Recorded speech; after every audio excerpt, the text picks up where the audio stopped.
everybody, my name's Fiona Fitzpatrick, and I'm the 2021 Insurance Apprentice winner. I'm catching up with the top 12 contestants of the Insurance Apprentice 2022, and today I'm very excited to be speaking to Nelly. Congratulations, Nelly, on your position in the top 12.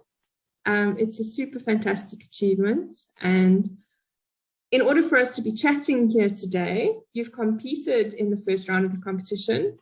And because of getting the highest score in your session, you've been chosen for the next round, for the next challenge. So let's hear a little bit more about Nelly. Tell us about where you work and what you do there. Hi, Fiona. Thank you so much for your time. I am working for a company called Centrafin. It is a finance asset company based in Midrand. I am an insurance team leader. That's very exciting, Nelly. So tell us, did you watch any of the previous seasons to have an idea of what you were facing entering into a competition like the Insurance Apprentice? Honestly, yes. I only got to watch the last year's episodes, so I did have a bit of an idea of how the Insurance Apprentice work and task and all that's involved. I won't ask you who your favorite contestant was last year, promise. Okay, not a problem. So how do you feel today in the fact that you're in the top 12? I mean, it's a great achievement. Honestly, I feel overwhelmed, but at the same time, very excited, a bit anxious about what's going to happen next, and I am looking forward to it. Okay, so let's talk it's a bit of mixed emotions. Let's talk a little bit about that excitement. What are you most excited for, and what are you most anxious and nervous about, in the upcoming challenges?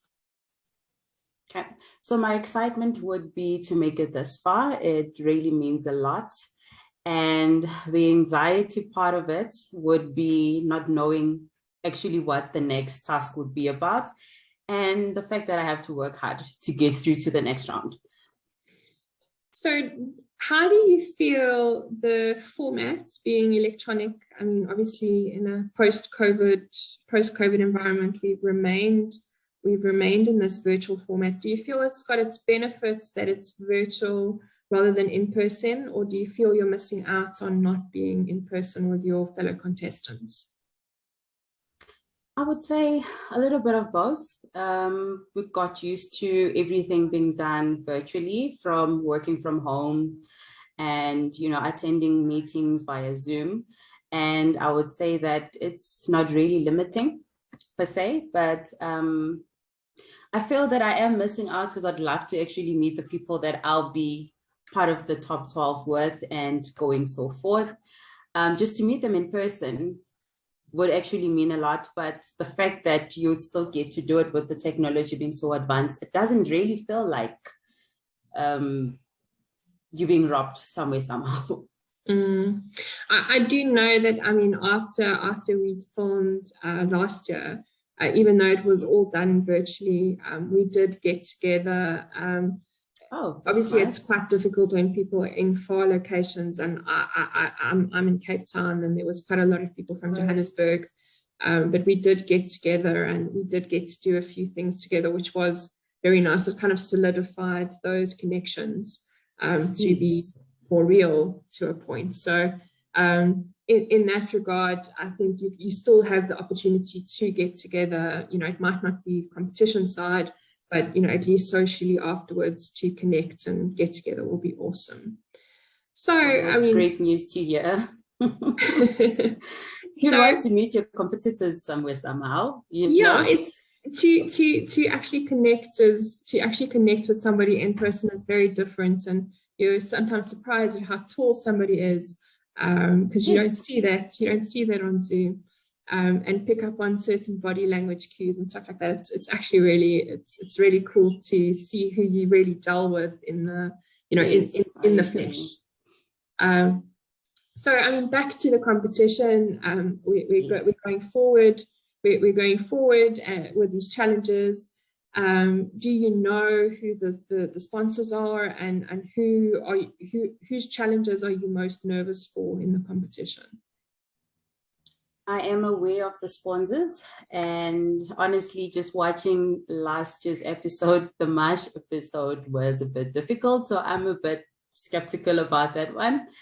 But yeah, I think the others looked a bit quite easy to do the task. But yeah, the presentation part of it wasn't so easy. So I'm also a bit scared if I were to get there, hoping that I'll get to the top 3. Where I'll ace it like the previous consultants. Yeah, look, I mean, you've got to take it as it comes and see what the challenge is and try and meet what they're asking for in the brief, which obviously changes from episode to episode and sponsor to sponsor. They all want different things. So do you have any predictions on what topics they're going to bring forward based on the material that you've been reading, or what's just going on in the world? Do you have any inklings of what to expect? I think I'm expecting more based on the fire insurance, the perils, which we have been experiencing more when it comes to claims, as well as your business interruption claims and the covers as well. So that's what I'm basically expecting by reading the material that I have been provided with. Okay, that's all very insurance focused and very on point all the time. Really, it's an ongoing concern. Yes. So, I mean, for those topics and for the challenges that lie ahead, what have you done to this point to prepare yourself for the competition, and what preparation do you feel you need to do between now and your next challenge within the Insurance Apprentice to prepare? So I have been studying in between, just reading through the material that's given. I can say that it's quite a lot, but it's just to take in bit by bit and just dedicating myself. You know, the little time that I have in between is just to tackle whatever it is that I can, you know, memorize that time, and just knowing as well what's going on in the industry is very, very informative. So yeah, I've been going through the material, and I'll try to prepare more because I see that it's all based on you dedicating yourself and knowing more other than worrying about what to expect. And I can say that's what I've also learned from the previous episode. Definitely. But it also, if I can give you any inkling of advice, it would be just to expect the unexpected as well. Yes. Because sometimes you go in with a preconceived idea of how the task is going to be presented, and it's totally not what you expected. So an open mind is a good tool to have, I can tell you. Thank you so much for your advice. So why did you enter? Why did you enter the competition? I mean, it is a nerve-wracking experience. Why did you enter this year? And tell us more about your thought process there. Okay, so I honestly never knew about the Insurance Apprentice until last year when I was just scrolling down on LinkedIn and I saw a post. So I decided, let me just enter and see how far I would go.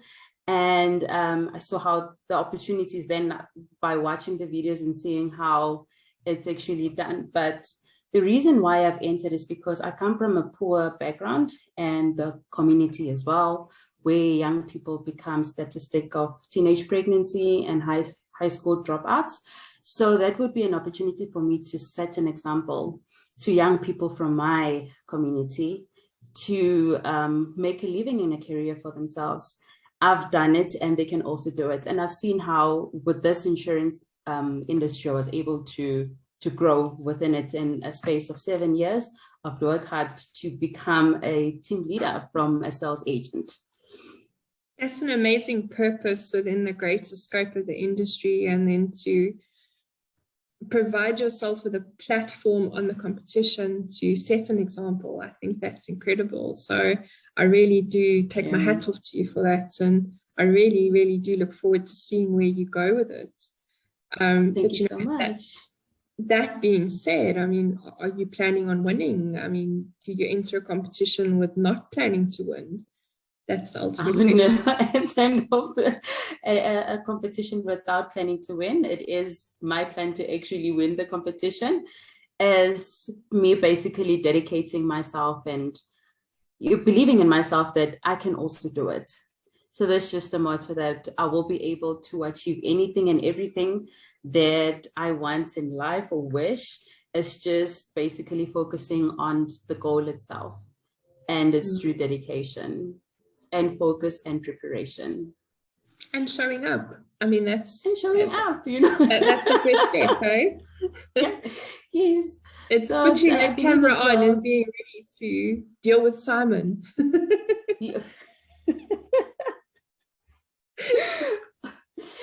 Yeah, I must say. But it is a platform where one can grow networks, where one can actually build a career for themselves. So I thought, why not? I could be an example to the young people out there. And the fact that people have a different perception about insurance and how we do things, I believe that with me setting an example as well, people will perceive us differently.